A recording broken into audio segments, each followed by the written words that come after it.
the people who did develop contact, specifically Steve Paxton, but he had been working with Yvonne Rainer, Tricia Brown, Simone Forti. All of them had passed through Anna Halprin's teaching. So I think that these elements came together to create the form of contact improvisation on a kind of a deep level. I think contact has probably had maybe the biggest influence on postmodern dance here than any other form. Personally, I feel like if someone said what the cutting edge of dance is, I think it's rooted in the contact improvisation. Because if you look at ballet and if you look at modern, the pelvis is the center of the activity, whether the illusion is down or up. But in contact, the center of the activity transfers from the elbow to the fingertip to the nose to the butt to the knee. And so it's really a fundamental different idea about propelling the body through space.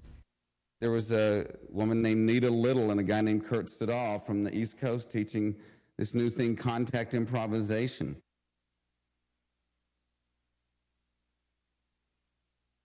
John brought Nita Little, who was one of the founders of Contact, to come and teach a class at the Dancers Workshop. And Anna watched a little bit of it, and she went, "Oh, I did that stuff 20 years ago."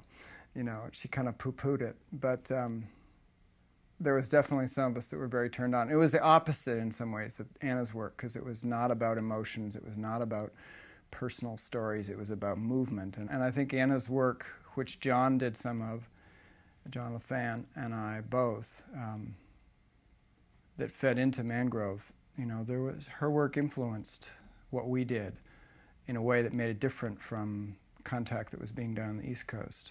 That was one of the wonderful things about coming to the West Coast, was that I didn't have to justify being in both theater and dance. I told this very long, involved story about two friends of mine who hung out with the wrong people.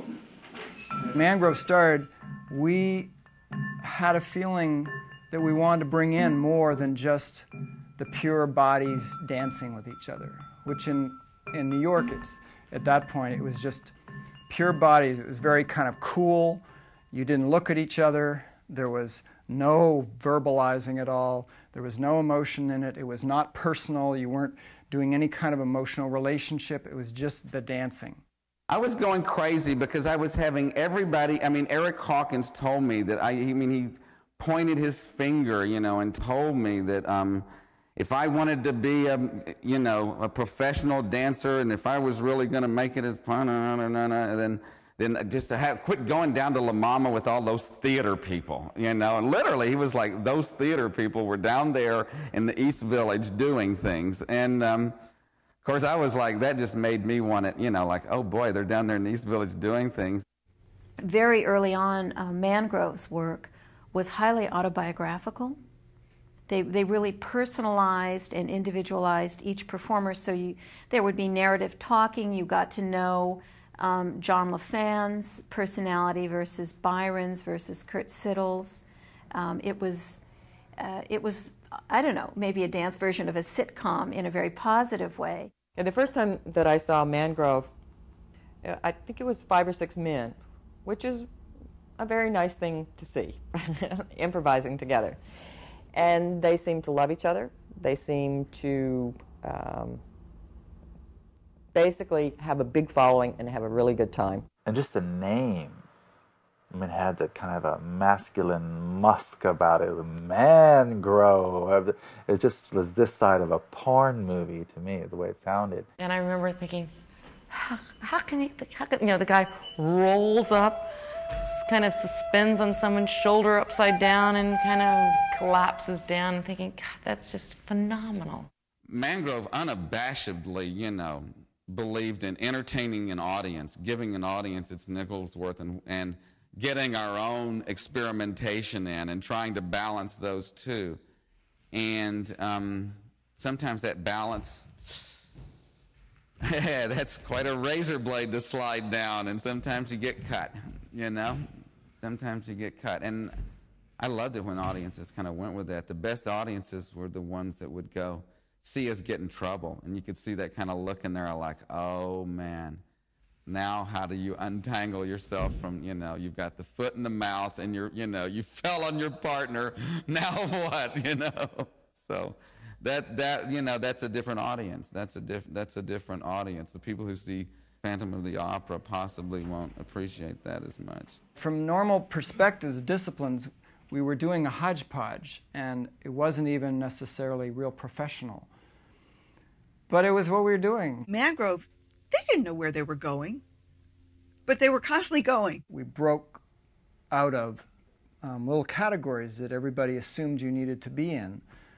That we were a group of men, that we were very physically affectionate with each other, but it wasn't about sex, that we were talking on stage, that we were obviously improvising, that we were had no plan, that we were using music but we played it ourselves. That there were just so many ways that we were doing things that weren't normal. Sometimes I felt that the East Coast was far more studied. I felt like they were more involved in doing PhD dissertations, and we were more involved in getting in a station wagon and driving to as many little theaters as we could, who would put up with us and give us a place to stay. They were just funny, and people loved them. They were good, they were funny. I mean, they just had such a wonderful sense of camaraderie, a sense of humor, and play. So they were great publicity, for the form. We got the attention of a Merv Griffin talent scout, who I assume got fired immediately after this whole deal went down. Bob Hope happened to see us, and next thing we know, the producer came along and said that both Merv and Bob were Christians, and that due to the homoerotic nature of our work, felt that it wasn't appropriate for the show. And we said, do we get our paychecks? And they handed us our paychecks, and we scurried out like little bunnies. But yeah, we almost made the Merv Griffin show. And the odd thing is the morality of it, as us leaning on each other, and literally the people drinking. I mean, this was like, I'm talking 1 PM, gang, and they were just like shit-faced, and we were like warming up.